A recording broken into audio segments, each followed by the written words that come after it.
Hey fellow photographer, how's it going? I'm Michael Zelbel. In today's video, I would like to share with you how I am setting up my camera and my flashes for outdoor portraits. I'm leveraging a double exposure with the available light, the ambient light, lighting my scene, and a flash is lighting my model. This gives me this slightly supernatural look where the model is popping out. I'm setting it up very fast, which allows me to work quite fast. If we have a look over here in Lightroom, then we see we started this particular shoot at exactly 2 o'clock, and the last photo we made was at 14 minutes past 2. So it was a quarter of an hour shoot, which was actually long enough because the weather was too cold for the model and it started raining. This is how things are over here in good old Germany. Why do I make this double exposure? Well, if I would just expose for the model, then the background would be way too bright for my taste. It would burn out, it would look washed out.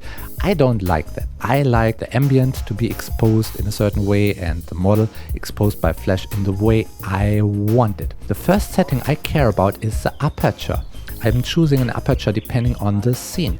In this example, I was shooting at f11 with quite some depth of field because there's water in the background and I wanted the water to look like water. If I would have shot with shallow depth of field, let's say f2.8, then the water would be blurry and it wouldn't look like water. It would probably look like a hole in the ground.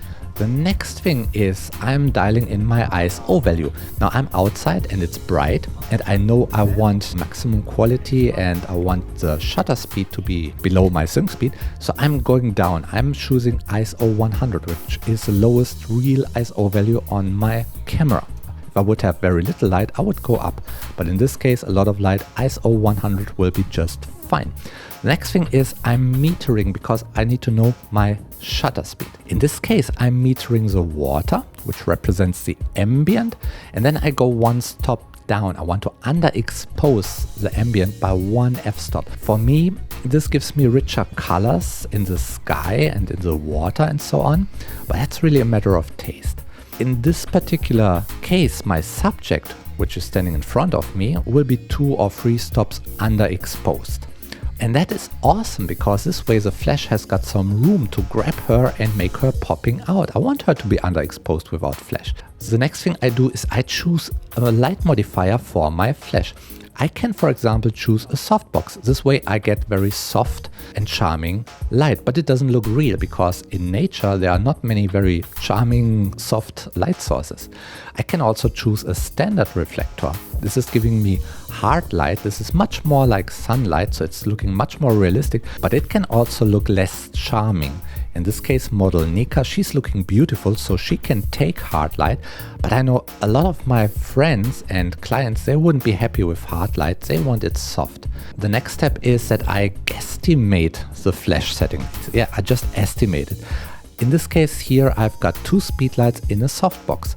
At f11 ISO 100, I actually know from experience that my speedlights have to be on 1/4 power. But a couple of years ago, I would not have known that. I would have had no clue whatsoever what settings would be right for my speedlights. So what would I do then? Well, I would just shoot a test photo. I would set my speedlights to a value like 1/8 if there would be 1 speedlight, or 1/16 if there are 2 speedlights, because that's always a good starting point. Then I would go close to my model and shoot a test photo. Next thing I would do is looking at my histogram. The histogram on my camera, it goes from total darkness on the left to total brightness on the right. I memorized that by just thinking of the phrase black and white. In this phrase, black is on the left, like in my histogram, and white is on the right, just like in my histogram. Then I tested out that on my camera, 1 column in the histogram represents about 1.5 f-stops. Since I was very close to the model with the test photo and she's filling the frame, then most of the values in the histogram represent exposure values of my model. That is great. I see the bulk of the values about 1.5 columns too far to the left. They are too dark. So in order to shift the values roughly 1.5 columns up, I would have to go up a good 2 stops on my flashes. Now, I decide to dial up my flashes by exactly 2 stops from 1/16 to 1/4. Then I make the next photo, and sure enough, that is correctly exposed. If you've got this double exposure technique under control, so you can dial in your flashlight and your ambient light very fast with one test photo, then you've got a technique to make photos on which your model is popping out and the colors are rich, and I think that's really beautiful. I hope you try it out, and for that, like always, I wish you good light.